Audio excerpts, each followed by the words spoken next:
Good evening. Our speaker tonight, Michael Parenti, has the rare ability to combine scholarship with activism. His analysis of our society's cultural and social institutions points out how they have propagated images and themes that support militarism, imperialism, racism, sexism, authoritarianism, and other undemocratic values. He further discusses how these societal inequities serve the purpose of the political economic elites. Also, the clarity of Michael Parenti's analysis gives you the confidence and inspiration that you can understand the history of social development. He continually provides examples in history where battles for social justice have been won, often with great difficulty. It gives us all a sobering sense of responsibility to preserve and protect these social gains and to further the progress of true democratic rights. Dr. Parenti received his PhD from Yale University and has written 9 books, including Democracy for the Few, a critical study of the entire U.S. political economic order. Another book, Inventing Reality, the Politics of the Mass Media, demonstrates how and why the news is distorted. And a third book, The Sword and the Dollar, Imperialism, Revolution, and the Arms Race, is an important critique of U.S. imperialism and its brutal counter-revolutionary policy. I should also like to mention that Parenti's work stands the test of time. Democracy for the Few, originally published in 1974, is now in its 5th edition. As you could see when you came in, many of Parenti's talks are available on both audio and videotape. People's Video, based here in Seattle, sells these tapes at cost. We're recording tonight's talk, so sign up at the table if you are interested. Michael Parenti's latest book will be published next month. It is entitled Land of Idols, Political Mythology in America. In this book, he argues that our political culture and dominant ideology is riddled with mythologies that serve conservative class interests. His talk tonight is adapted from one chapter of this book on the victimization of women. Please join me now in welcoming Michael Parenti.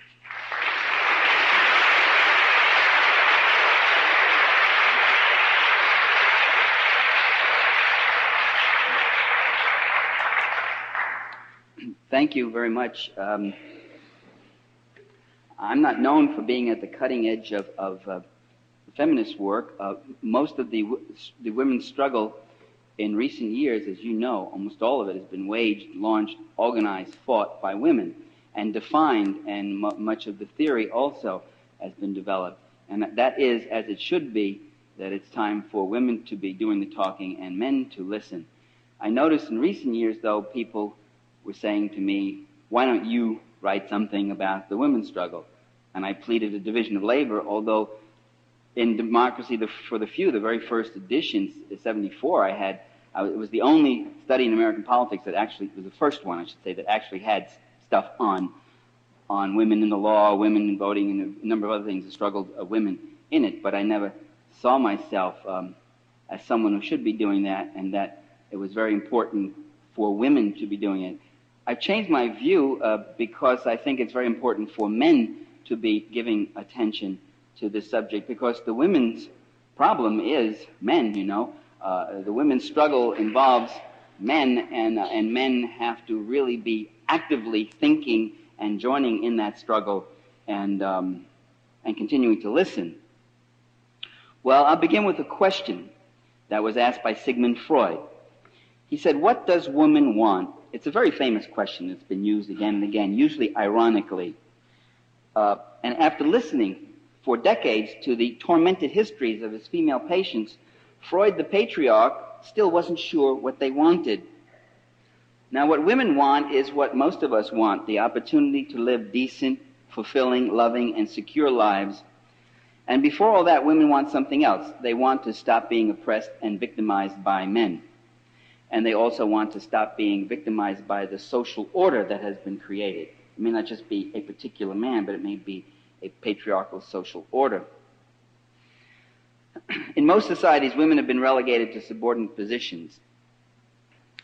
Endowed with a denser musculature, larger frames, greater body strength, men have not been above using their physical strength to enforce their superordination.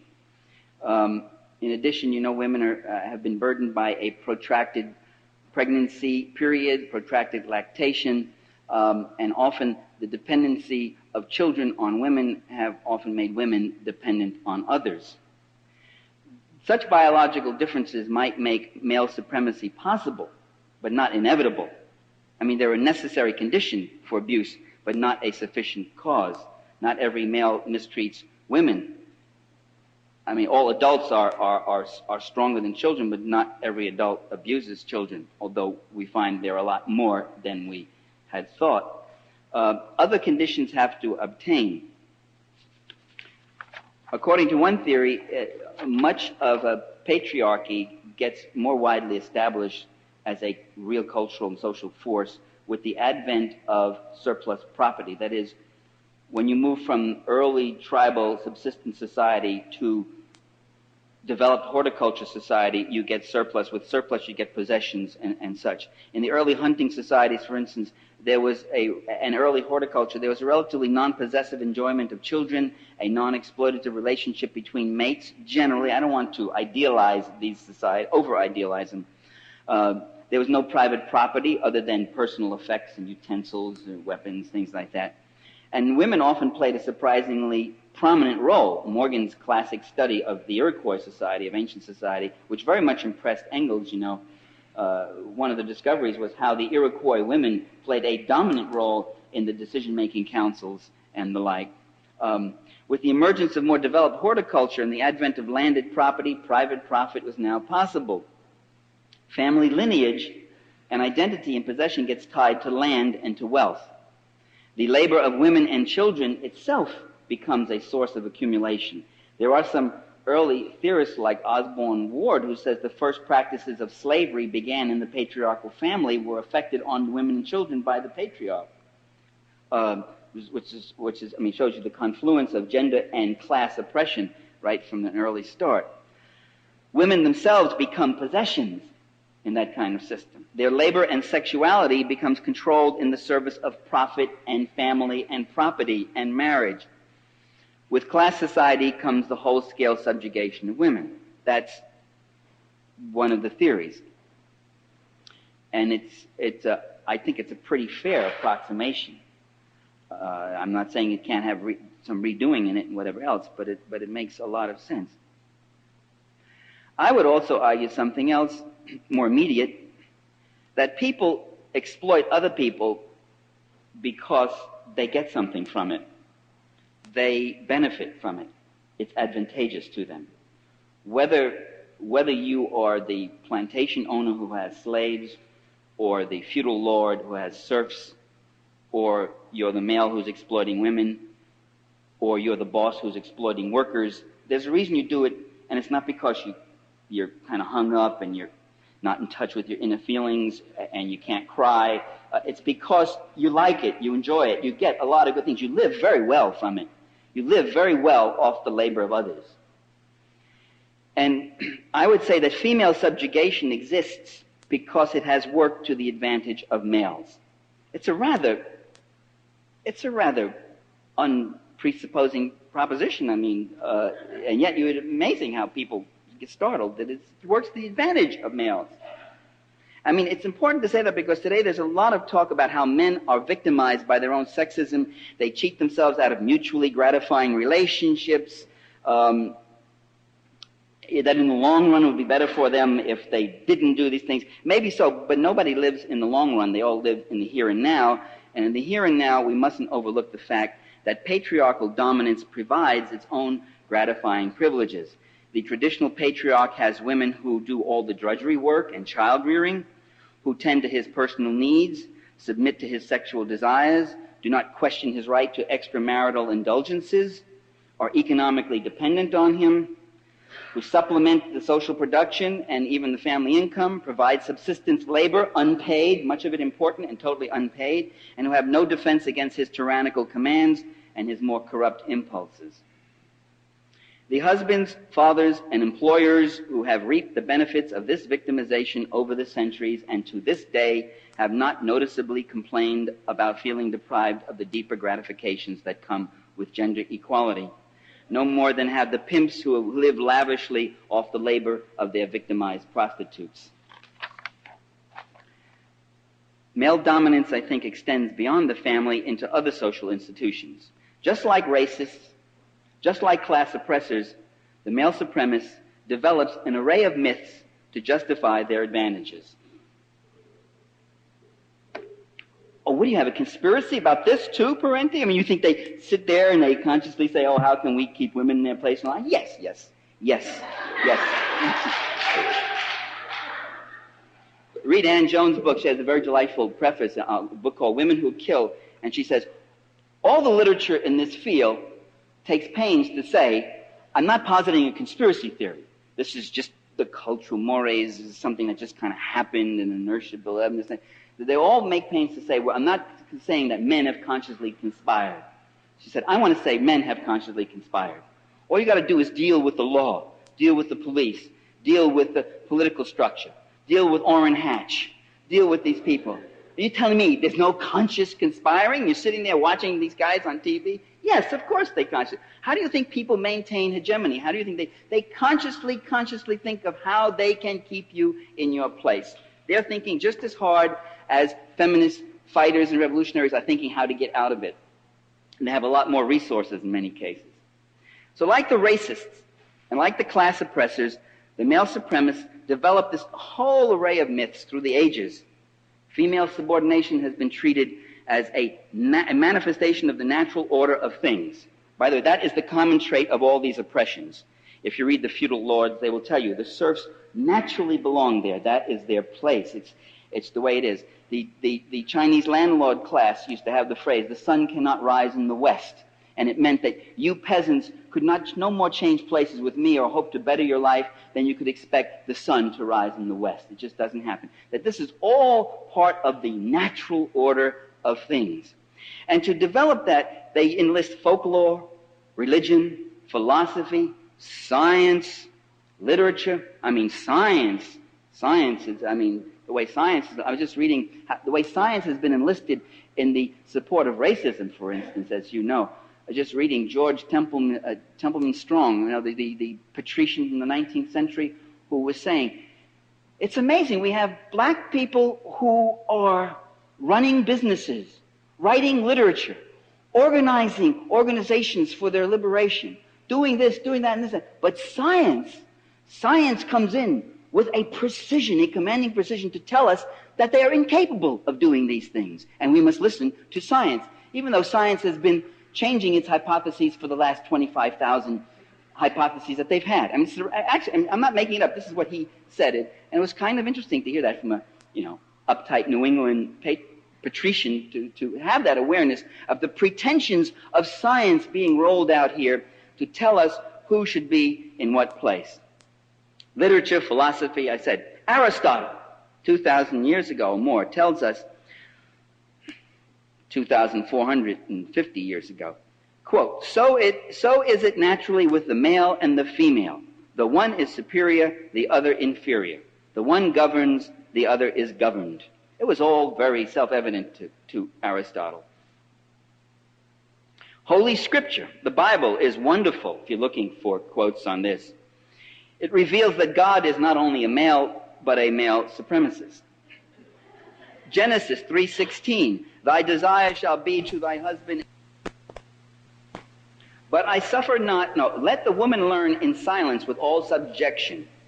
But I suffer not a woman to teach, nor to usurp authority over the man. Now, it's a very interesting thing that if that's your natural place, it's very interesting. It's your natural place. It's the natural order. It's very congruent and confluent. Yet they're always telling you, just stay there. Don't you try to get out of line. And I mean, why are you so worried about it, Timothy? If they are naturally there, why are you worried that they're going to outdo you, outshine you, outperform you, and not be under as they should?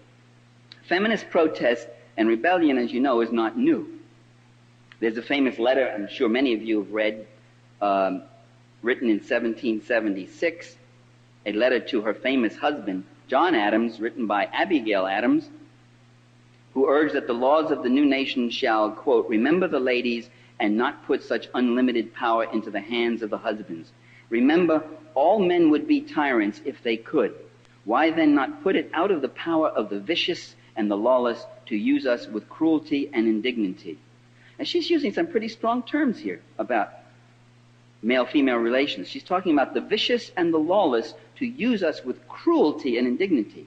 She's alluding to some very real things that are happening, forms of abuse and the like, in a manner that's, by the way, reminiscent of all privileged individuals. And I saw this, I mean, if you're talking about serfs, you're talking about Aristotle, you're talking about the Greek patriarchal ruling class, you talk about the industrial bosses, the capitalists, whatever else.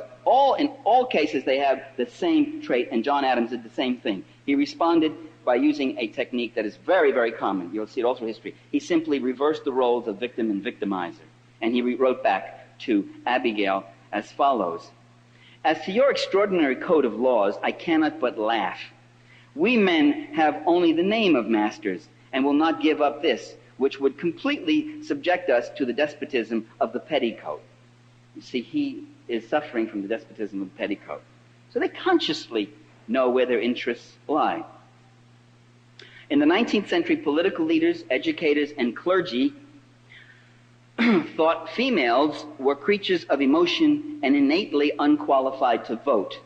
You remember, women struggled for the vote, and in our pluralistic, open, flexible, evolving system, they had to struggle for a mere 100 years, and they got the vote, just like that. I mean, just got up there, and it took only 100 years of getting beaten and jailed and force-fed in prisons and all that, and then they got the vote. So what are you complaining about? Okay.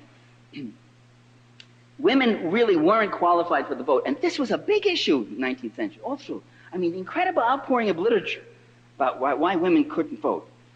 They were too emotional. They were physically infirm. Speaking for many males of his day, one minister referred to, quote, "the logical infirmity of mind which constitutes one of the weaknesses, and I might also say one of the charms of the feminine constitution," unquote. It was said that women voters would forfeit their right to chivalry's protections if they voted. They could best inspire their men toward the virtuous life by remaining above politics rather than wallowing in it, you see. That they were very moral, and being moral, they would not be able to learn the arts of compromise and moderation. That's an interesting point there. Suffrage also would cause them to forego marriage and motherhood and succumb to the temptations of free love and socialism. Oh, I wish it were true about socialism. Furthermore, this is probably the most common prognosis. The turbulence of political life would be too taxing on a woman's delicate nature and health. And in considering the frailty of women, of course, these anti-suffragists had to overlook the many, many working-class women who stood from dawn to dusk, toiling at factory looms 10, 12 hours a day. They overlooked the women who put in endless days at stoop labor, picking crops in a hot field, or the women who worked 70-hour weeks sewing garments in fire-trap sweatshops. And by the way, subsequent events demonstrated that even the most fragile, the most delicate of the upper middle-class ladies proved hardy enough to withstand the rigors of walking into a polling booth and casting a ballot. They were able to do it without one recorded instance of any one of them fainting. The mode of gender oppression often varies according to class and race. Some bourgeois feminists are indifferent or overtly hostile to the recognition of class differences and class conflict. The same Abigail Adams, who so rightly argued women's cause, expressed an unlimited hostility toward the farmers of Western Massachusetts, who, when they were facing ruinous taxes, foreclosures, all sorts of oppressions, being thrown into debtor's prison and the like, they took up arms, an armed rebellion in America in 1787 known as Shays' Rebellion. And in a letter to Thomas Jefferson, Abigail Adams denounced Shays' Rebellion, quote, "Ignorant, restless desperadoes without conscience or principles have led a deluded multitude to follow their standard under pretense of grievances which have no existence but in their imaginations." Talking about the poor, women, and men who challenge her class interests, she sounds like John Adams talking to her when she argues for women's rights. Continuing, some of them were crying out for a paper currency, some for an equal distribution of property, unquote. She went on to call for, quote, the most vigorous measures to quell and suppress these mobbish insurgents who dared to rebel against the propertied class. I'm sorry, these mobbish insurgents, unquote. I then added, who dared to rebel against the property class, and who dared, in her words, who dared to argue for, her words, an equal distribution of property, which I said a minute ago. Now that was her position, not because she was a woman, because there were women actively involved in Shays' rebellion.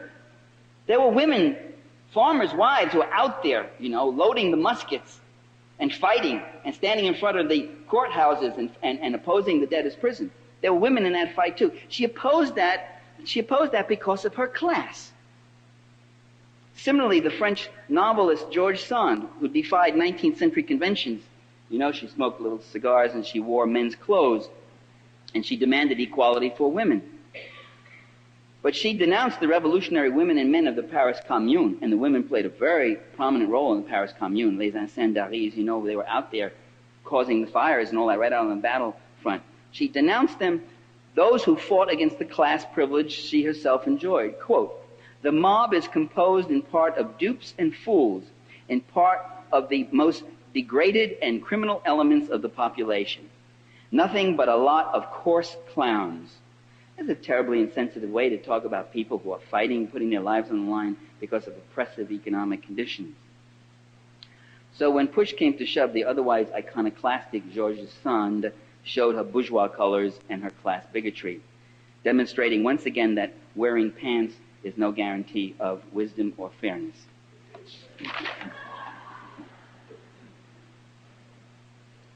1908, the labor militant Clara Zetkin sharply criticized, quote, a great and very influential portion of the English women's writers who oppose the legal protection of female labor.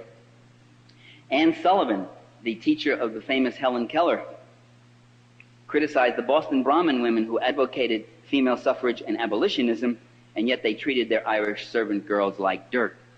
Mother Jones repeatedly made the same argument about the same particular stratum of women. Which doesn't mean that their fight for equal rights within their particular class boundaries was not a legitimate fight and an important democratic gain. I don't want to make that point, that that's an irrelevant issue.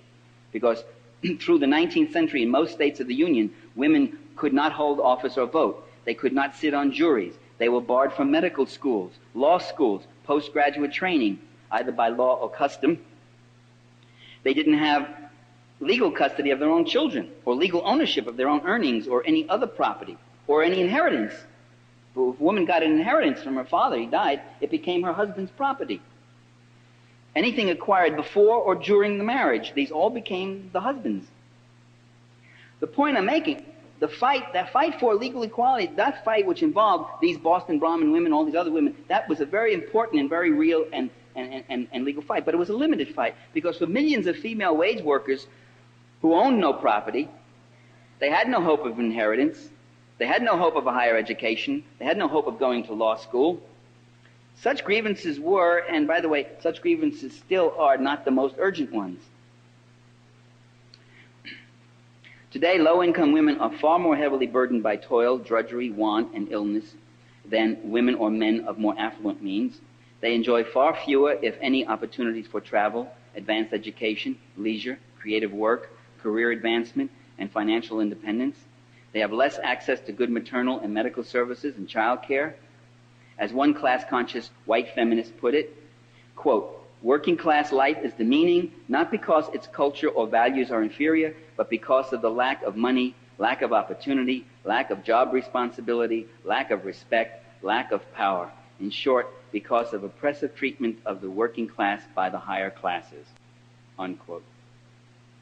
For many low-income Caucasian, African-American, and Latino women, work does not offer the self-development of a professional career. The home is not something they want to escape to go out into the world. In fact, a lot of these women would be only too happy to be able to stay home more often. 1 in 4 women workers of color are employed as household workers. Among their stingiest employees are the professional women who hire domestics in order to free themselves for career pursuits. One study, which was done about over a decade ago, shows that professional women regularly denied their domestic help the benefits they took for granted for themselves, such as paid holidays, paid sick leave, regular wages. Only about half of them contributed to Social Security for their employees. And that's still the case today, 10 years later, and we had a dramatic example of that in the Zoe Baird hearings. Nothing in this study has been said about male professionals, but I'm sure their record is no better, if not worse.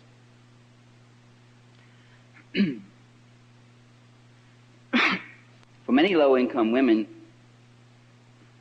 work means long, exhausting hours for meager wages at unpleasant jobs. And by the way, because of hard times, the trend has been for more and more women to go into the workforce. From 1970 to 1990, the number of women working has grown substantially, and the number who have more than one job has increased 390%. Now, can you open that back door? Maybe, I know you want to cut off all air supply, but let's just get it open. Yeah, good. Now, why does anybody go have two or more jobs? It's not for the love of work usually, it's because one job doesn't pay enough.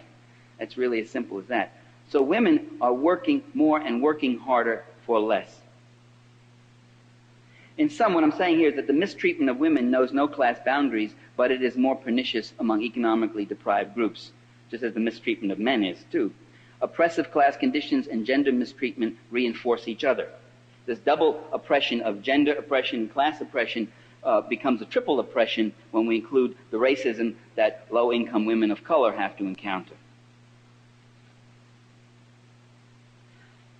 Let me read something from a government report that was released in 1911, which tells you something about the political economy of gender oppression. The low wages at which women will work form the chief reason for employing them at all. A woman's cheapness is, so to speak, her greatest economic asset. She can be used to keep down the cost of production where she is regularly employed. She can be introduced as a strike breaker to take the place of men seeking higher wages, or the threat of introducing her may be used to avert such a strike. But the moment she organizes a union and seeks by organization to secure better wages, she diminishes or destroys what is to the employer her chief value, namely her cheap labor. And by the way, women did organize and did play an active role in the trade union movement. Nowadays, by the way, women are less likely to be used as strike breakers, but their job marketability still rests on their relatively low wage demands. In 1992, women earned 75 cents for every dollar that was earned by men. It was up from 59 and 60 cents of some earlier years. That's not because women's wages have so improved. That's because men's wages have been deflating and being cut back. I mean, the top-paying blue-collar jobs are being systematically wiped out or exported. So that we are closing the gender gap, but in the wrong direction. Not by bringing women's wages up, but by bringing men's wages down. The conditions of women vary greatly, as you know, from country to country. But what I found is there are remarkable variations, but there are also some remarkable and horrible similarities. In North America and Europe, almost all females attend secondary school. In a country like Pakistan, about 17% attend. In Iran, women are denied any advanced education. Important government posts are closed to them. A woman cannot occupy a top government post. An Iranian male can divorce his wife at any time without informing her. That staggered me, without informing her. Oh, don't come back tonight. I mean, just that morning you can say. But she has no such option. The head of Iran's Islamic Supreme Court, quoting him, quote, "If women were given the right to divorce their husbands, being emotional by nature, they could make irrational decisions. This does not apply to men," unquote. President Rafsanjani of Iran, the head of state of Iran, quote, he concurs, quote, "Men are stronger and more capable in all fields. Men's brains are larger," unquote.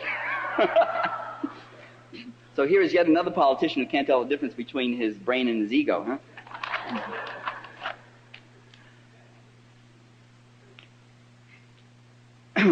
As I say, while there are differences, there are some common patterns. In all countries, females are disproportionately concentrated in the lower paying employments and greatly underrepresented in the more desirable positions. Across the globe, women grow approximately half the world's food, but own almost none of the land. In every country, whether it's Bangladesh or the United States, women take primary responsibility for child rearing and other life maintenance chores, and all the unpaid labor that goes with that, that's essential to social production. In every country, women with dependent children who lack spousal support are among the very poorest. To conclude, however, that men as a class exploit women as a class, I don't know if I want to use that term because that has a way of reducing or ignoring class reality. And what we're trying to do is bring class reality into this, not to diminish the question of gender oppression, but to show another dimension to it. Throughout the world, most men, by the way, also suffer from the economic oppressions of capitalism and imperialism. And since they compose 2/3 of the workforce, they too are mostly impoverished workers, and relatively few of the men who grow the other half of the world's food supply own any of the land either. It should be evident by now that economic factors underlie much, but not all, of women's oppression.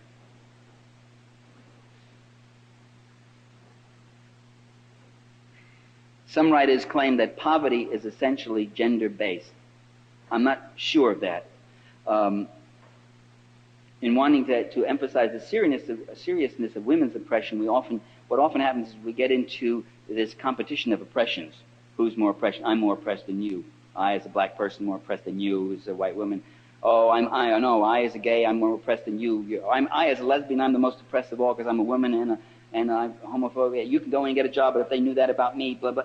And I've been in places where these kinds of arguments get going, and it becomes a competition as to who can demonstrate who is more oppressed.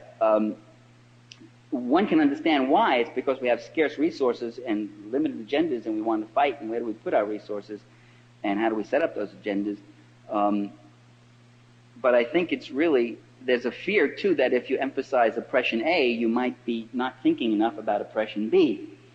On the other hand, I think it's much better to kind of move away from that kind of thing, to move away from the kind of statement that I've read too many times, which is that white women in the United States earn less than black men. I just read that recently in the Yale Feminist Journal. White women in America earn less than black men. Well, are we to conclude from that white women, by virtue of being women, are more impoverished and oppressed than black men? First of all, the data on income takes into account only persons with jobs and does not factor in unemployment, which is far worse among African American males than it is for white or even black females, being as high as 40 and 50% in inner city neighborhoods.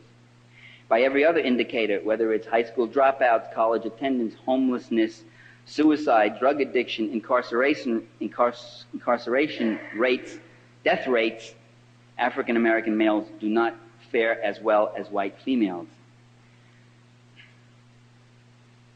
What I'm arguing is that poverty is a class condition not fundamentally determined by gender or race, although both gender and race are major contributing factors.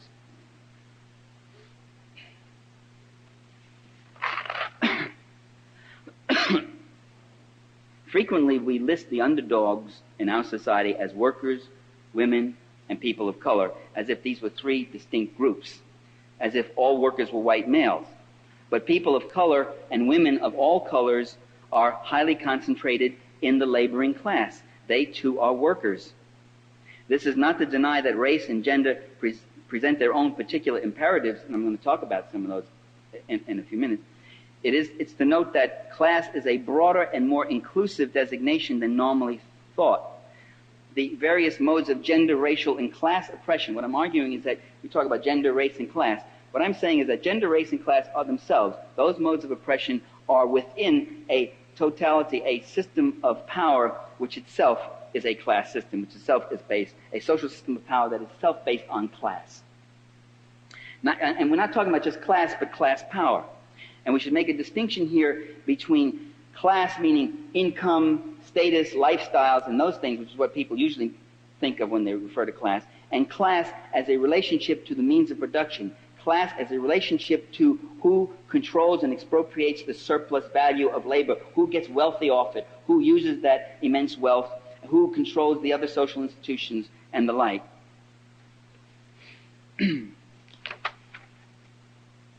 Class divisions differ from the other kinds, taking it in this dialectical sense, in this systemic sense. Victor Wallace made a point. Let me quote him. One can talk about equality between men and women and between different ethnic groups, but one cannot talk about equality between the capitalist class and the working class. Classes are, by definition, unequal. The capitalist class would not exist if it did not dominate the working class, and if it did not have a different relationship to the means of production and wealth. If we were all equal economically in class, there would be no class. You would have eliminated it. Well, then how can women win equality under capitalism if no one else can? If there is this overriding class structure?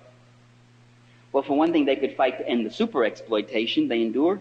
They could fight to improve the conditions of their lives within working or middle class confines, just as the classes themselves can fight in toto to improve their conditions within an existing capitalist system by extracting some concessions whenever they can. And of course, women and people of color can and do fight a host of other discriminatory policies and practices that are not directly related to class. I don't want to reduce everything to that one thing.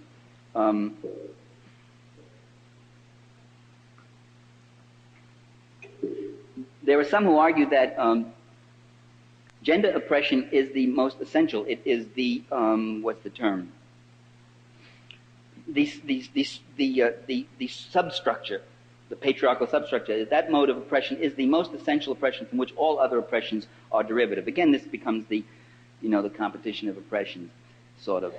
My oppression is the most important because it is so universal and because it's so ancient. It predates all these other things. Well, there's a lot of things that predate capitalism and even class society. Murder, wars,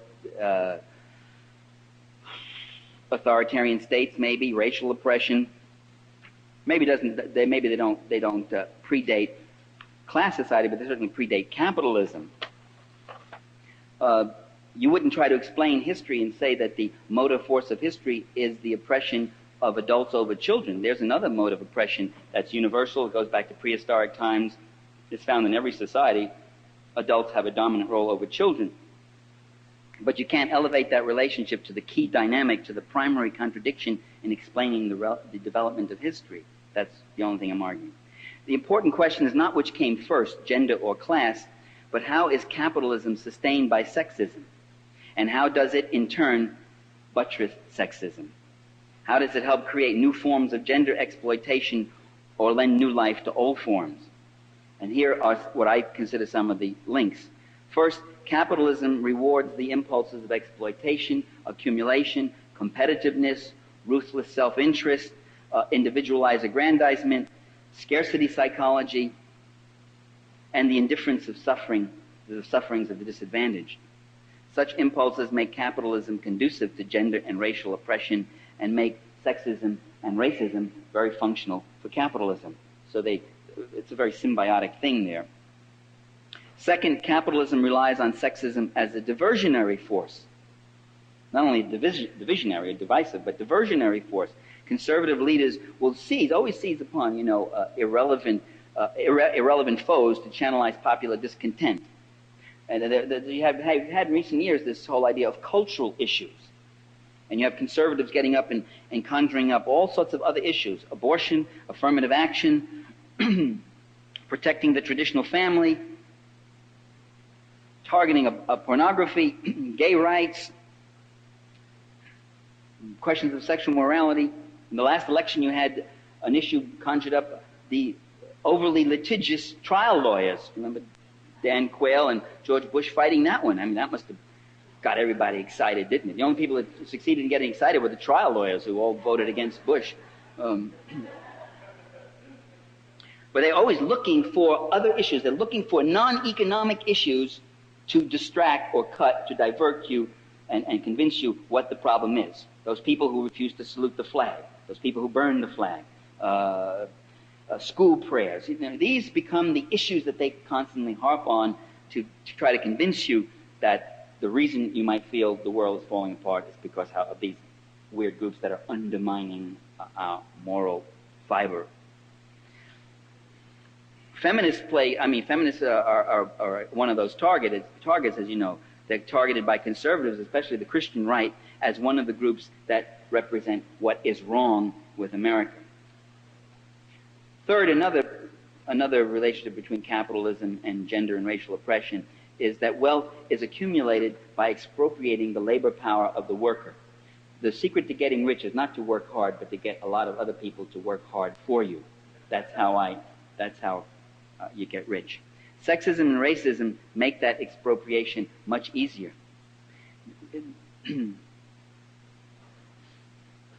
Conservatives have a raging fear. You can read it in Aristotle. You could read it in John Adams. You could read it in Madison's Federalist Paper number 10. You can read all through history. They have a raging fear of class equality. They constantly used to talk about it. They used to call it leveling. You read it in Abigail Adams. These people who would want an equal distribution of property, you see. And that fear of class equality extends to racial and gender equality also. Women and people of color do some of the dirtiest, toughest, lowest paying work in our society. Greater equality for them means better pay for them, which can only cut into profits. Every dollar I have to give you in work is one less dollar for me in profits. And conservatives are the first to appreciate this, sometimes long before some of our own people. There are very powerful economic incentives for keeping women in their place, for keeping women subordinate, for resisting the equalization of life chances by any disfranchised group. It's no accident that the most persistent attacks against feminism have come from fervent right-wing defenders of capitalism. Conservatives have been at the forefront of the fight against the Equal Rights Amendment, against legal abortion, affirmative action, family leave, and support for women with dependent children. The Reagan-Bush record on female appointments is a miserable one. And when they do appoint females, they appoint who? Elizabeth Dole, Sandra Day O'Connor. I mean, it's not something that you could really get too excited about. Not that Clinton is doing any better. As you see, we're now going to have 2 women on the Supreme Court. That's an important democratic advance. However, we can't get too excited about it. Like I can't get excited if I found out that the 2 members of the Joint Chiefs of Staff who were conducting a murderous war in Iraq were gay. You know, I just can't get too excited or happy about it. Say, oh, wow, great for the gays, you know. Isn't that great? I mean, I don't even want a Joint Chief of Staffs. But while these institutions do exist, right, we want people in there. But, you know, if you notice who the 2 women on the court are, Sandra Day O'Connor, and if Ginsburg gets, it looks like a pretty sure thing, if Ginsburg gets ratified, gets nominated for the court and gets in there, both of these women have absolutely no identity or history with the women's struggle. And that's kind of remarkable when you think about it. Today's New York Times front page, I was amused to read about Judge Ginsburg. It said she is a late-blooming feminist. I said, that's an interesting term. What's a late-blooming feminist? That's like a Janie-come-lately feminist? That's like a join the crowd when it's opportunistic and easier to do feminist? She's about, Sandra Day O'Connor and Ginsburg about as feminist as Clarence Thomas is a fighter for civil rights. In traditional patriarchal society, women are treated as the property of men. Under capitalism, they are treated as class commodities, by the way, which is a variation of the same thing. I'm not saying that the commodification of women is a phenomenon that's unique to capitalist culture. You can find it elsewhere, but it's brought to new heights or new depths in capitalist culture. By commodification, I mean the process of objectifying and transforming the female appearance and body to fit marketable standards. What passes for feminine beauty tends to reflect the dominant class standards of society.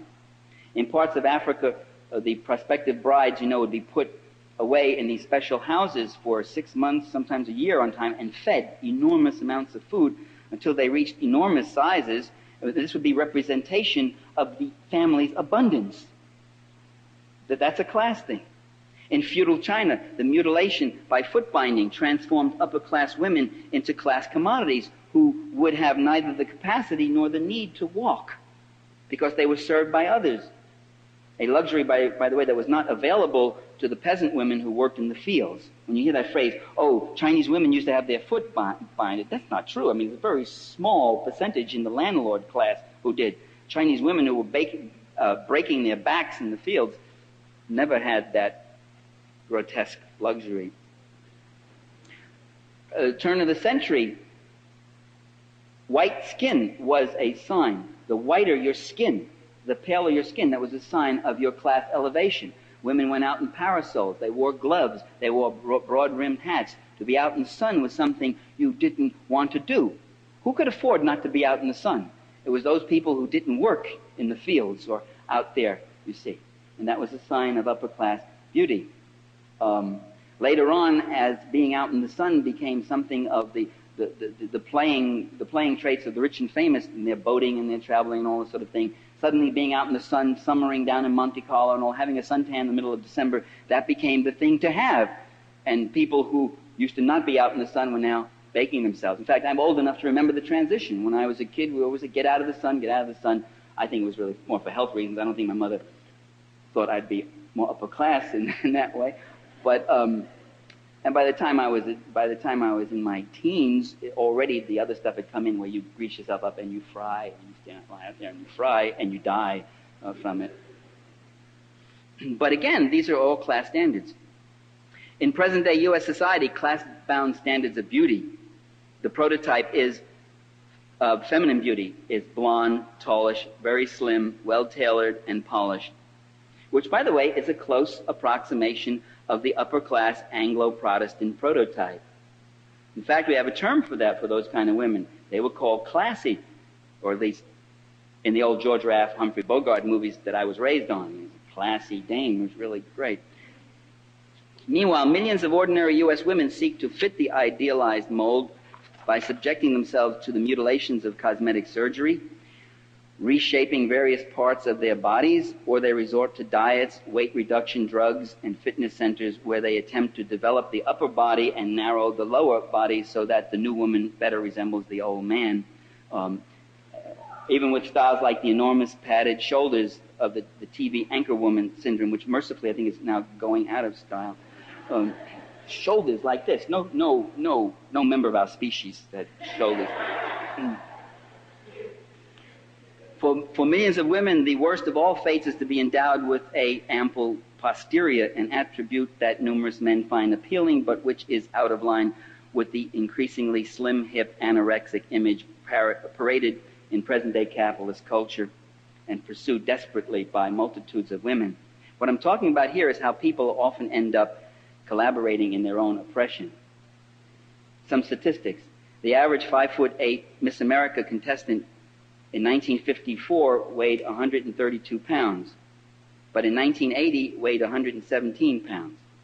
The average model, high fashion model, who's the epitome of upper class svelte fashion, is 5'10" and weighs 111 pounds. Feed that woman something. One study found that 80% of fourth grade girls in California, fourth grade, now we're talking about 9-year-olds, 80% have already been on their first diet. In Long Island, another study showed that girls 12, 13, 14 were not growing because they've been on so many diets. They're on these self-starvation tracks. The boys ate like horses and they grew, not because they're more sensible, but because they live in a culture where, the male eats, get big and strong and all sort of thing. Another survey found that 75% of young women thought themselves too fat, though 45% were actually underweight. Over half of U.S. and Canadian women are on a diet at any given time. I won't ask for a show of hands. I know there's a higher level of political consciousness here. Some 25% of North American females suffer from either anorexia, which is uncontrollable self-starvation, it doesn't get funny anymore, or bulimia, which is a forceful, willful removal of food from the digestive tract, either by forced vomiting or by laxatives immediately after the meal. Far more people die of anorexia in any given year than die of AIDS. I mean, it figures if you got 25%, say half of that, of 100, I don't know how many women in North America, 150 million? Well, at a certain age. It would have to be, there'd be about at any time 2 or 3 million women suffering from this, and the death rate from anorexia is about 15 to 20%. So that's a lot of people. A lot of times it's not diagnosed as anorexia. It's called death by dehydration or heart failure, which is often caused by dehydration too. Well, as I say, this shows how people can sometimes end up collaborating in their own oppression by internalizing the victimizing idolatry. Capitalism commodifies women in more obvious ways as marketable objects of sexual desire. I mean, that's so obvious, I won't go into that. You know, the profitable multi-billion-dollar entertainment industry, Hollywood, TV ads, and the like. Well, is the condition of women any better under socialism? What little there is left? Well, having understood the functional relationship between female subjugation and class domination, many socialists anticipated that with the destruction of class society, that sexism would pass away. That is, once men stopped oppressing men, they would also stop oppressing women. The transformation in class relations would automatically transform gender relations. That was the theory. In actuality, women's place at work and home did not change that dramatically. Women still did most of the life maintenance tasks at home and the child rearing. Women went to work. They were still generally in secondary occupations. Relatively few women reached leadership positions in social societies. Many women complain now of working 2 jobs, the one at home and the one abroad. Men still tended to dominate the top associations and institutions and the top leadership positions. Still, I want to say that the transformations that did take place in communist and other revolutionary societies did benefit women significantly, and they represented a dramatic change in the condition of their lives from the often horrible, utterly horrible oppressions they suffered in the pre-revolutionary society. In countries like, reactionary countries like Poland, Bulgaria, China, Cuba, Russia, I mean, once the revolution came in, you found female educational levels rose dramatically. Women could enter professions which they had been previously barred from. They dramatically increased their numbers in party and parliamentary affairs to a far greater extent than in Western legislators and Western parliaments.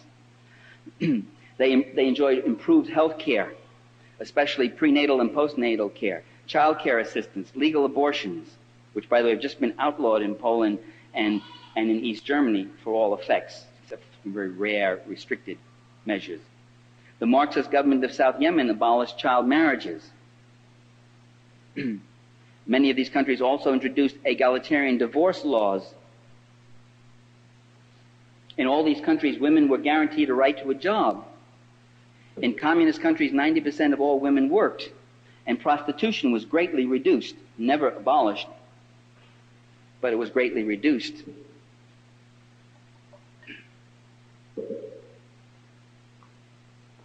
I remember when I was in the Soviet Union, one of our guides, I asked her about prostitution, and she said, "There's no prostitution in our country." This was back in '84. I said, "Well, there may be no prostitution in your country, but there's quite a bit of it in our hotel right here downstairs in the restaurant."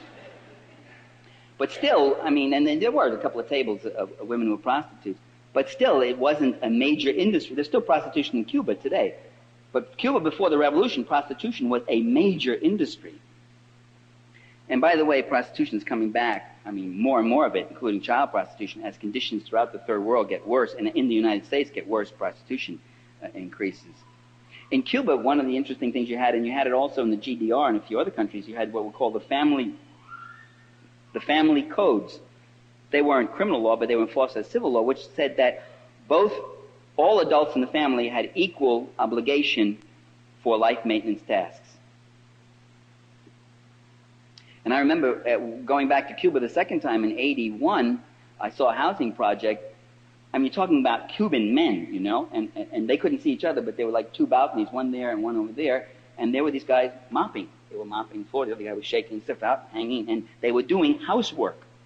I mean, if they knew I was watching, they might have dived back in, who knows, but they were doing that, and that's something I wouldn't have seen in '74. They were called the housework laws, and there was a big campaign to say it is not unmasculine to do this work, and your obligation is not only to help out with your wife. When you help out, that presumes that it's her primary responsibility. Your obligation is equal to be doing this. So there were these kinds of advances with all the other contradictions and all the other sexist things that still remained in these societies. Now, with the collapse of communism and the restoration of capitalism in Eastern Europe and the former Soviet Union, women are now tasting the blessings of the free market. They are now the first fired and the last hired. 70% of unemployed women in East Germany and in the former Soviet Union, a very high percentage of them professional women with college educations, 70% of unemployed people are women in these countries. 70%. So unemployment has hit women much harder, even harder than men, and it's hit men pretty hard too. Now new positions and training opportunities go to men first. Women also have lost all those other services, free child care services, paid maternity leave, paid leave to tend to sick children. And the loss of those things create further obstacles to female employment.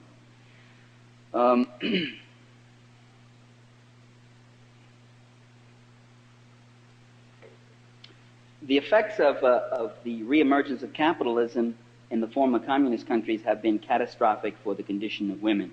They represent a historical setback of tremendous dimensions.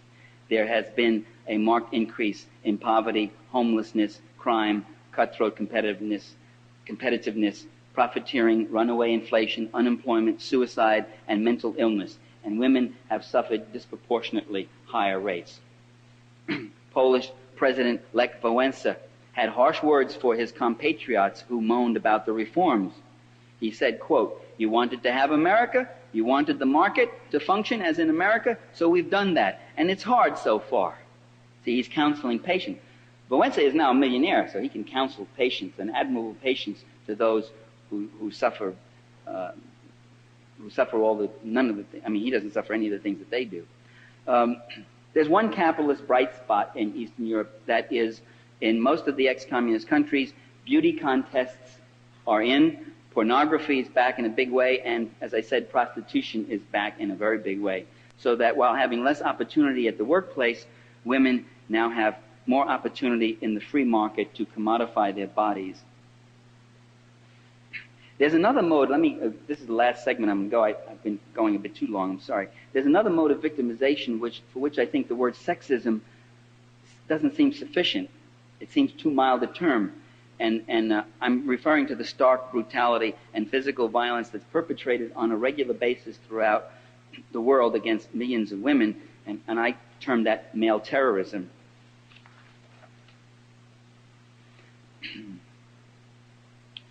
We should note that male terrorism is present on a massive scale in just about every country.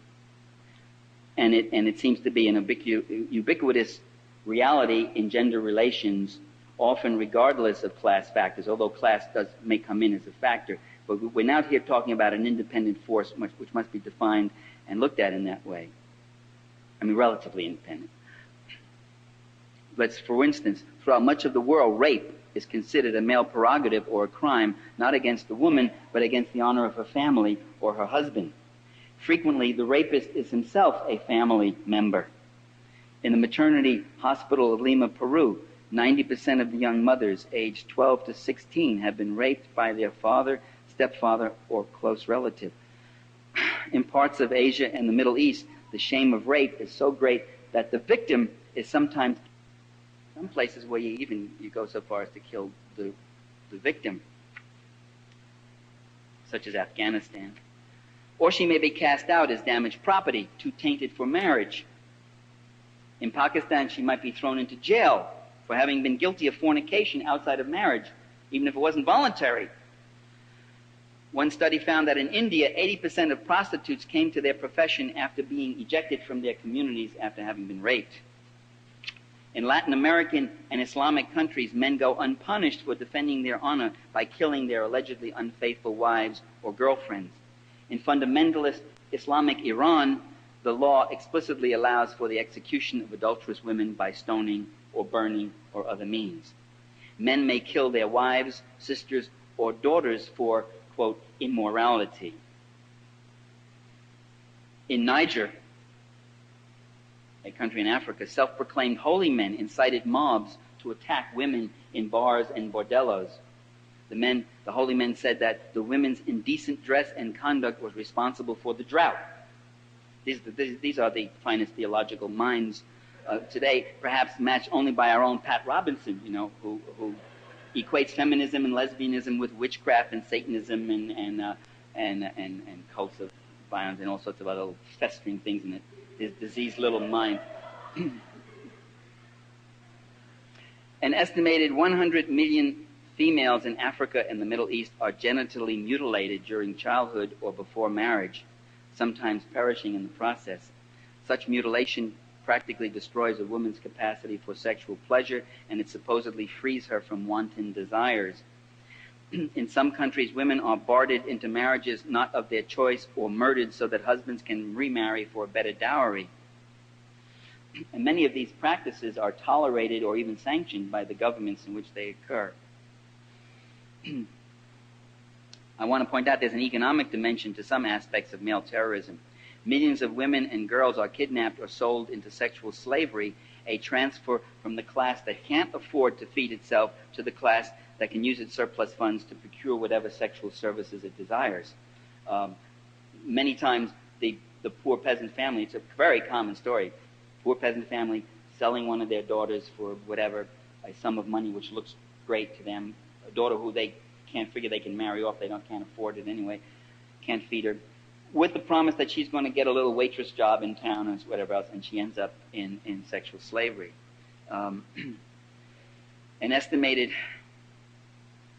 There's an estimated 40 million women working in prostitution. And Time magazine just has a new special issue on this, how, as I mentioned before, the prostitution of females, a very high percentage, by the way, girls, very young girls, not just women, how this is becoming growth. It is a growth industry in just about every country in the world because of the worsening economic conditions and the desperate conditions. In addition, about 100 million females are missing from China, India, Pakistan, and other Asian countries. They're just not accounted for. There's what we know of birth rates when compared against census takes. We find there's just these millions of women missing. They are aborted, or they're killed at birth, or they're done in by neglect and underfeeding. And here, too, there's an economic dimension. As long as girls are seen as an economic drain to be married off at great cost to the family, this is what happens. Boys are seen as economic assets who can earn income and care for their parents in old age, and so female infanticide continues. Well, glad we don't live in those countries, one might say. Well, for all the advances made by U.S. females, they still endure dreadful victimization. An estimated 12.1 million U.S. women have been raped, or 1 in 8. Some estimates are much more than that, much higher than that. Often by men they know, including members of their family. A random sample of women in Los Angeles County found 1 in 5 reporting that their first experience with sex, with coitus, was a rape. Every 3.5 minutes in this country, a woman faces a rape or an attempted rape. Every 3.5 minutes. In the U.S., only 1 in 6 rapes are reported, and less than 40% of the reported rapes result in arrest. Only 3% of those result in conviction. So you're really talking about a fraction of a percent. You run a higher risk going to jail for purse snatching than for raping. A purse is property, don't forget. So over 29% of rapes involve females 11 years old or younger. Another 32% are between 11 and 17 years old. So we're talking about 61% of rape victims are children, or girls, young girls. Of the 683,000 rape victims every year, some 27,000 suffer serious physical injury. There are usually serious psychological effects. Rape victims are almost 9 times more likely than non-victims to attempt suicide, 5 times more likely to develop alcohol problems, and twice as likely to experience major depression or other post-traumatic stress. So when we see our media pundits and some of our leaders talking about how we've got to go into Bosnia to stop the rapes, with all these sensational stories that are going on, which, by the way, aid agencies in Europe say this whole idea of mass rape campaigns, of a rape policy. The Serbian commando who said, go forth and rape, they've never been able to find the commando or name him. That a lot of these stories are disinformation stories, which doesn't deny that rapes occur in that war as they occur in all these wars. But if this government is really keen on fighting rape, they can start right here in the United States. They got more than enough work carved out for them. There are more women raped in the United States in 1 month than were raped in that entire war in Bosnia-Herzegovina. This is a government that can't solve the problems of East LA, and it's all around shooting up other countries, going in here and there, playing the great rescuer. Male terrorism takes other forms. 1 in 4 U.S. women report being sexually molested as a child, usually repeatedly over prolonged periods of time by a male family member. Tens of thousands of women either turn to prostitution because of economic need in the United States, or are forced into it by a male exploiter and kept there by acts of violence and intimidation. In the United States, 4 women... reading these statistics. Every day in the United States, 4 women are murdered by men with whom they have been intimate. Murder is the second leading cause of death among young women. In 1982, there were over 4,000 serial murders in the U.S. Almost all serial killers are Caucasian males. 9 out of 10 of their victims are females. Jeffrey Dahmer was an exception. He killed males. But he was a rare exception. 3 out of 4 U.S. women are victims of a violent crime during their lifetime. A woman is more likely to be assaulted, injured, raped, or killed by a male partner than by any other assailant in the United States. Statistically, a woman's home is her most dangerous place if she has a man in it. An estimated 3 million women in this country are battered every year by their husbands or male partners, often repeatedly. And as you know, battered women, you hear sometimes, but why don't they just get out? Battered women often do not have the means, they often don't have the support. They get out and then they're caught and dragged back and they face worse punishment. They call the police, and arrest is almost the least used procedure in domestic violence cases. It is the least resorted to act. What usually happens is there's talking to, or the guy writes out a little warning or whatever else, and then, of course, they get it worse after the cops go. And there, too, is a case. We've heard Lundy Bancroft had a very interesting study on this. She said, we've been told that male batterers are just guys who can't help themselves. They're sick, they're disturbed, and they're overcome with impulses and rage, and so they do this, which occasionally may be the case. But what we know about male batterers, what we know about men who beat women, is that they know perfectly well what they're doing. They're perfectly in control. They set limits on their violence. They don't go any further than that. They use it in certain ways to elicit certain responses. They use the threat of violence when they don't want to go all the way, whatever. And they know what they're doing. The cops come and they sit down, open a newspaper, or put the TV on and say, I don't know, she fell, she's hysterical, I don't know what happened. This is a guy who's so enraged and out of control. No, they're very much in control. And they use their violence to control. It's the same with superpower battering nations. It's often said, we get carried away, we got a wimp factor, or we got to do this, that. No, they're very much in control. They know what they're doing. They batter a little Nicaragua because they want to. It's absurd to think that Nicaragua isn't a threat. For years we said, Nicaragua isn't a threat to the U.S. Why are we doing this crazy thing? This is irrational. This is crazy. They don't know what they're doing. No, just because you don't know what they're doing doesn't mean they don't know what they're doing. Nicaragua was a very real threat. A Central American country demonstrating that it's taking control of its own life, using its own resources for its own development rather than remaining like a cow to be milked by big foreign investors, rather than remaining like a client state. Why? The U.S. superpower batterers get as furious as the male batterer when he hears that his wife is going to take an evening course and go to school and do something like that. You've got to keep them down. Conscious policy pursuit. All of this is very conscious. People know what they're doing. You know what you're doing in your life. You make mistakes. You're not infallible. You have to figure out things. You're sometimes puzzled by things. But you are consciously walking through life, and so are all those various enemies of ours. They consciously are pursuing their interests. A widespread form of male terrorism is sexual harassment. As you know, workplaces, on the streets, women subject men to a continual barrage of uninvited overtures, intimidations, physical molestations, interferences, comments, hazing, taunting, obscenities. The female worker who doesn't respond to sexual overtures of a male superior risks being passed over for promotion or being fired. I mean, it's a very tricky thing. Years ago, when I lived in Washington, my girlfriend was working at a union, and her boss kept saying, "Let's go have dinner. Let's go have dinner." And she felt a tremendous resentment, because if she said yes, she found herself in a situation. If she said no, he would get miffed or whatever else. So finally she said, "But we'll go have lunch." So they went and had lunch, and he sits back and he says, "You know, on weekends I'm married, but during the week I'm a bachelor." Give him, you know. And so she watered him up. She said, "Well, my boyfriend's a hot-headed Italian. He'd go crazy if I did anything." I said, "Thanks. We're trying to fight one stereotype by conjuring up another one, you know." But it did work. But it's unfortunate. It's unfortunate she couldn't. That was me. She was talking about Abe. It's unfortunate she could not appeal to a higher sentiment in him and say something like, "That really isn't really. You're a nice guy, but please don't lay off, will you?" For women, fear becomes a kind of second nature, a constant awareness of postures, comments, actions, taking precautions, and all that. By the way, in ways that men rarely worry about or are that aware of. I can say that for myself. Again and again, I get surprised about precautions, women, or the fear that comes up, or this and that.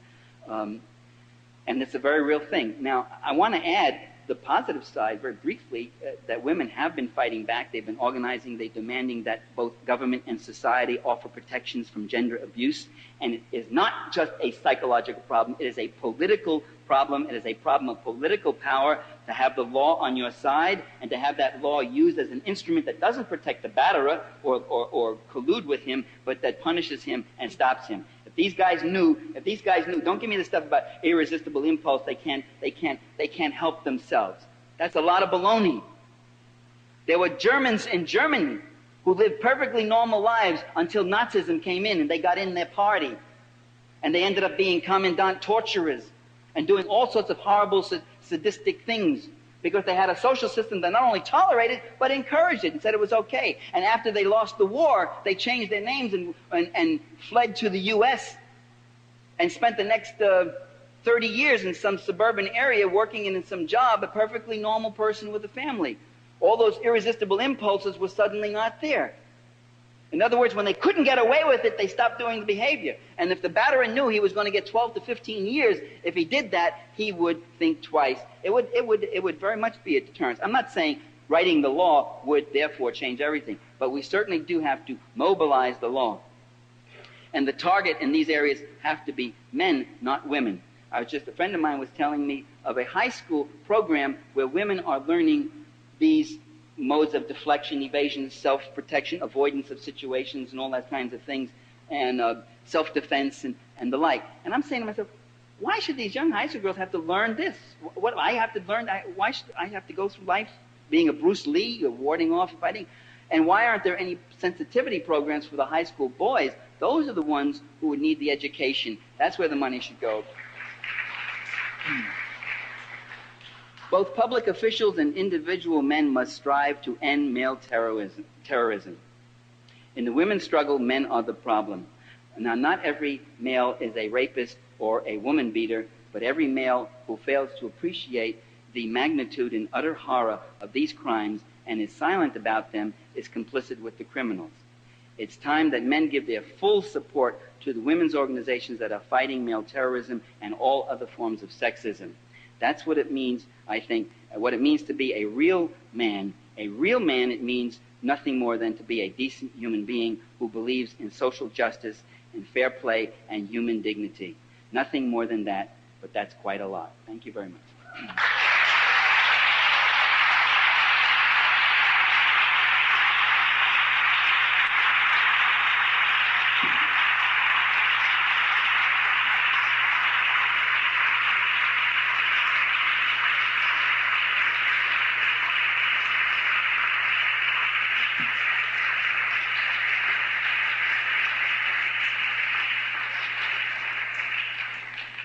Thank you very much. We will have questions. Yes.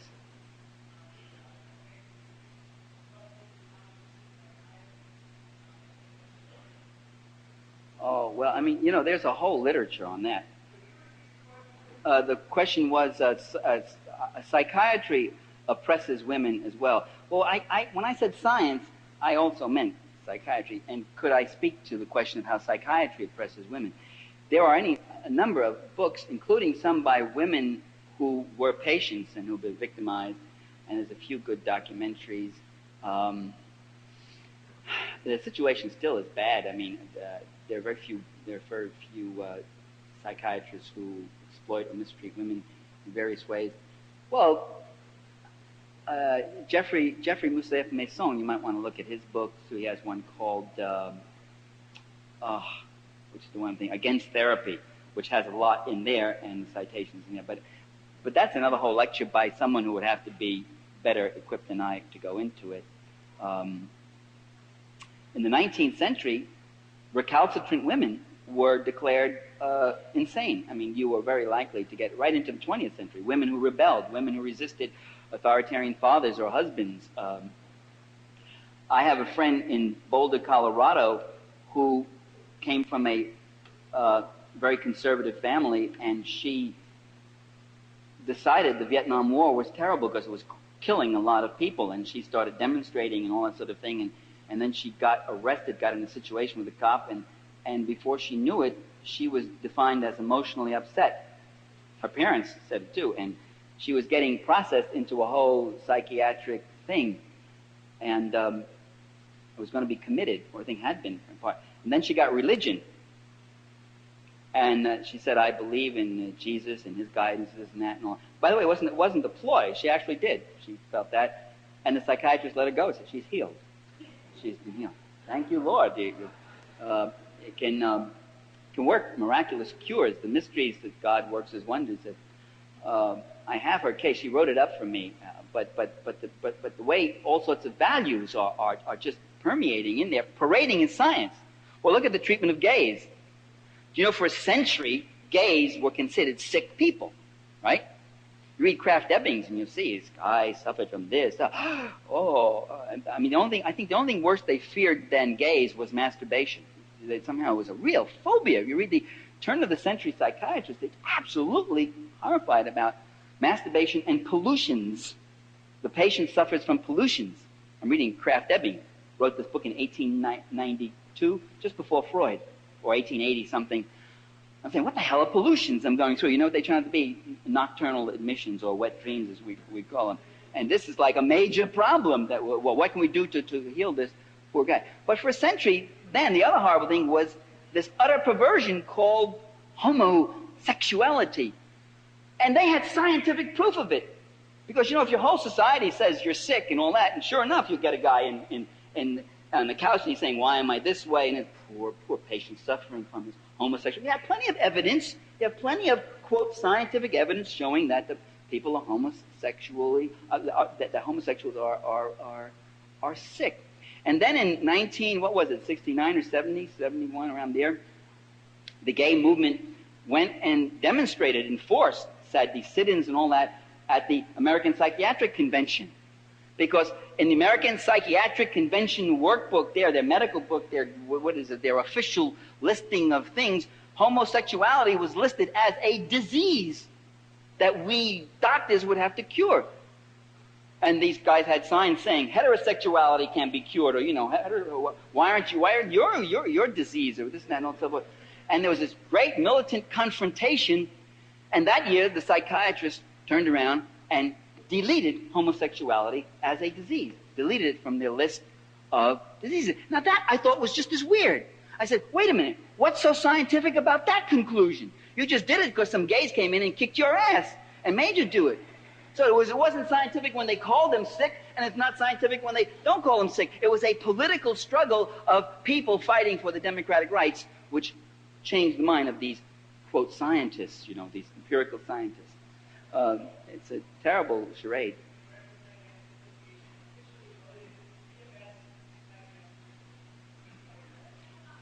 They did. They voted premenstrual syndrome a psychiatric disorder. Well, I guess that's part of the backlash, isn't it? It's really, I mean, a psychiatric disorder. I mean, by definition, if it's a menstrual syndrome, it has a physiological base. I'm not quite. What?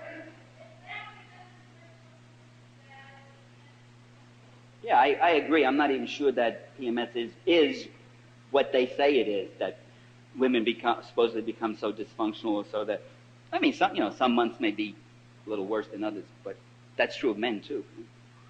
Yes, ma'am.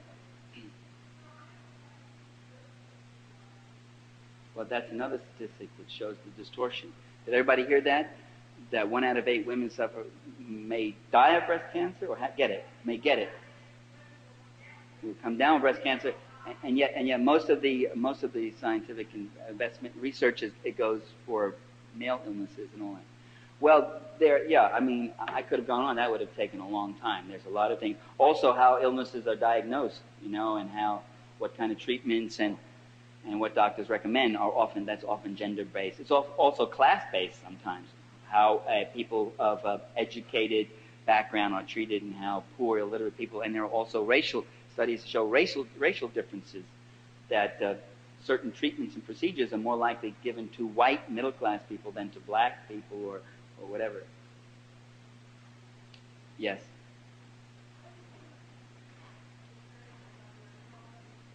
Oh, I think it can, because they've said there have been from 40 to 60,000 rapes of Muslim women by the Bosnian Serbs, and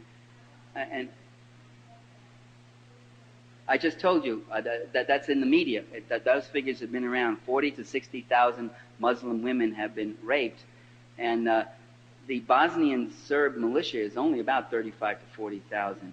It's a very improbable statistic. The other thing I saw was on ABC News. Peter Jennings was interviewing two women from the international European organizations. The Europeans seem to have a different data about this, and they have argued we have never been able to corroborate the figure of rapes at that magnitude. But there have been plenty of rapes. They've been in the hundreds, maybe in the thousands, I don't know.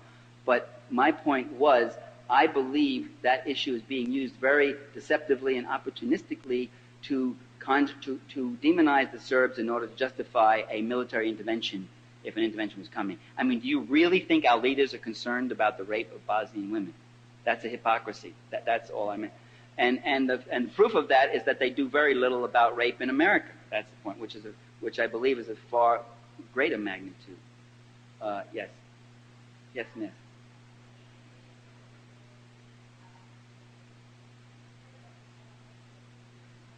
Well, there are a lot of UN reports that have been ignored by the U.S. media on this, which say a lot of different things. Now the official line has changed, by the way. Now Clinton is not going to go in. He's decided it's militarily too difficult and too troublesome a situation. Now suddenly the media is reporting that Croats have been killing and murdering Muslims, and Muslims have been killing Croats, and Muslims have killed Serbs, and that it's been a three-way horrible grudge fight.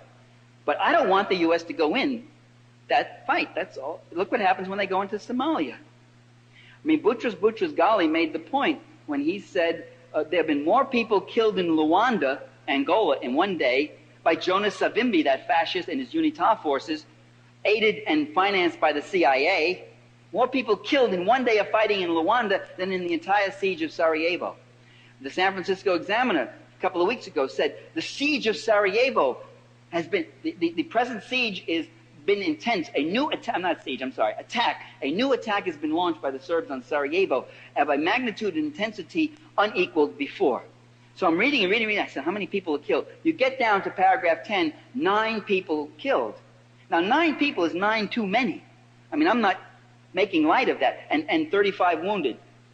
What I'm saying is that those are not, I mean, if you really want to stop killing this, there's a war of greater magnitude going on in Tajikistan. There's a war in Angola. In Mozambique, there's been slaughterings. I mean, East Timor with the Indonesians. Those are wars which the U.S. has sponsored. Those are wars which are sponsored, so that they don't even exist in the media. And we're hyping up this Bosnia thing, hyping it up to send those helicopter gunships in to go kill and destroy these people. As you saw what happened in Somalia, which supposedly began as a humanitarian mission and ends up with blowing up radio stations and shooting and delivering this death from up. By the way, helicopter, I don't know if you know what the firepower of a helicopter is now. I mean, one helicopter could come along and destroy almost every building along here and kill just everybody in it.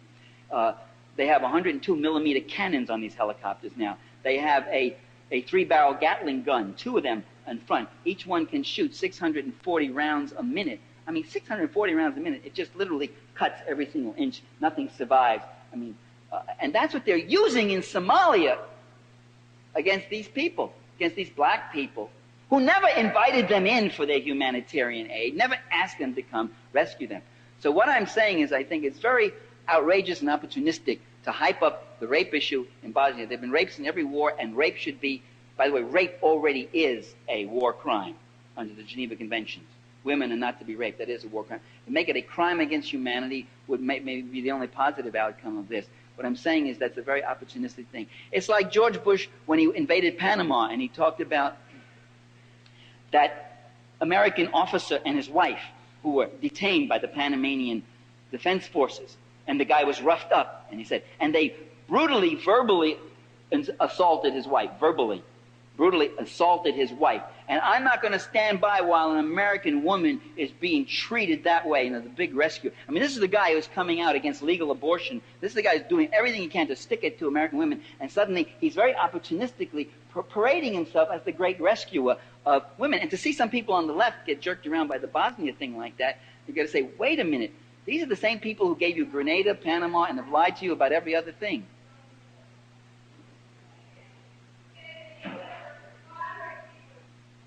Oh, wait, no, wait, please, miss, I'm willing to learn. Why shouldn't I use the expression jerked around by the media? Why shouldn't I use that? But why shouldn't I use? You asked me not to use the expression, and I'll be willing to re-examine that if you would tell me why. What is it? Oh, it is petty. Okay, then I'll not worry about it. Yes.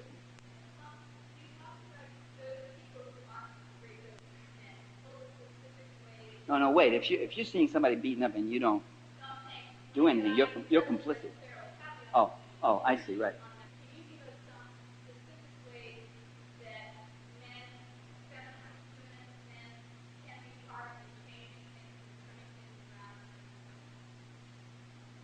Well, they could start with an awful lot of work right at home with themselves, which is a lot to do. They can give support to organized organizations. They could speak out about it. They can not tolerate sexist comments from other men, no matter what the male bonding feeling is. And they can start pressuring. It'd have to be through organized effort. They can organize men's support groups. That could be something. In fact, by the way, all these things I say they can. Those are things that are being done. Those are some of the things being done. I can't claim I'm an activist, super activist in this area, but I mean, this is something that we should be thinking about. Yeah.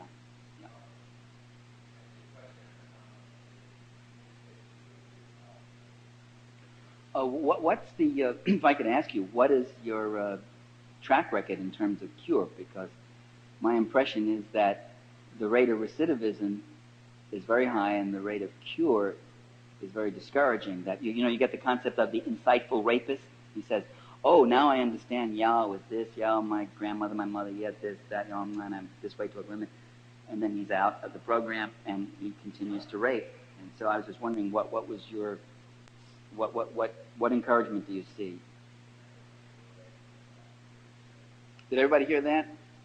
The gentleman is saying that the men who are treated in programs have a recidivism rate, they continue to be offenders at a rate that's 2/3 lower than men who don't get treated. Now, this is not child molestation or anything like this. Is toward adult women, right? All sex offenders, really, huh? The worst, the highest.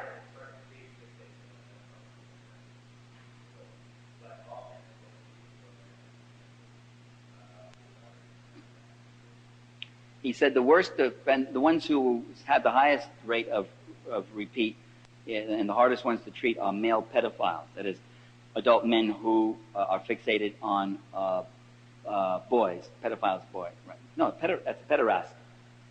Pederast, right? Or both, or female children too. Do you mean pedophile or pederast? Pedophile. Or pedophile. Male pedophile. Let's get off that ugly subject. Yeah. Oh, go ahead. Go on.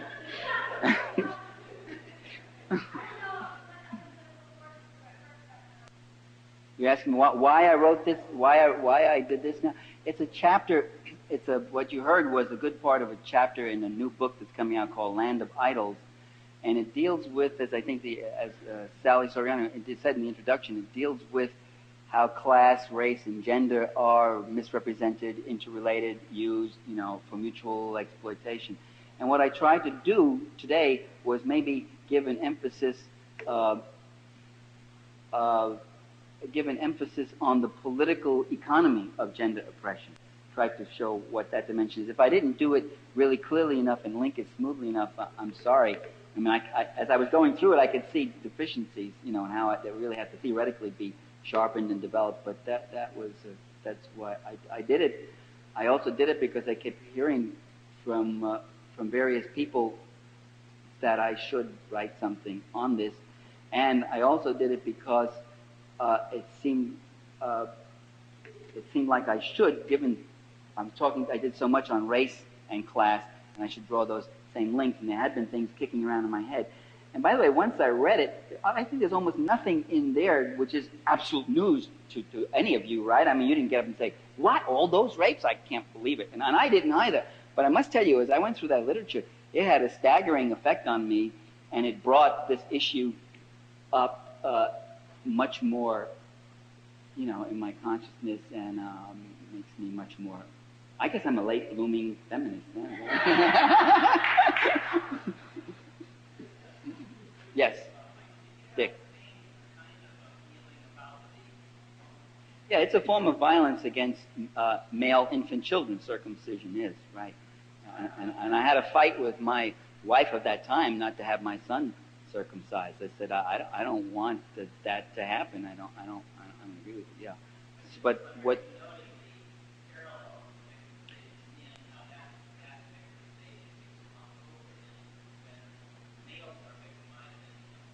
Yeah, now male circumcision. There's a very incorrect term used called female circumcision. There ain't no such thing, and that makes light of it. Male circumcision is a relatively mild thing compared to infibulation, which is is a serious mutilation. So those two aren't comparable. But certainly, nothing in this lecture is to imply that men aren't also oppressed, men aren't also victimized. I think I paused a number of times and made that point, especially working men, poor men. And often that oppression compounds. My friend Margaret McSorley worked out in West Virginia with the miners, and the bitter, terrible oppression that the men faced there and the kind of lives they lived. And she said she worked with the women. And she said she began to say, let's talk about women's issues, and she regretted it. So I said, not realizing, he said, why, they thought that was all a lot of middle-class feminism? She said, no. She said, I unleashed a level of rage and anguish when they started talking about their men and the way their men treated them.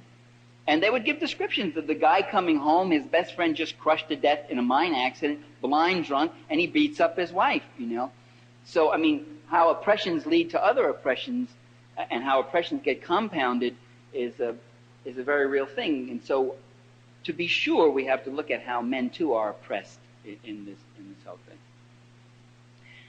It's a lot of work we got, don't we? It's been very nice talking to you all. I really can't answer any more questions. That even is true when I walk down there. There'll be no more questions, okay? Because I'm really just too tired. But I'd be happy to say hello to anybody who wants to say hello. Thank you very much.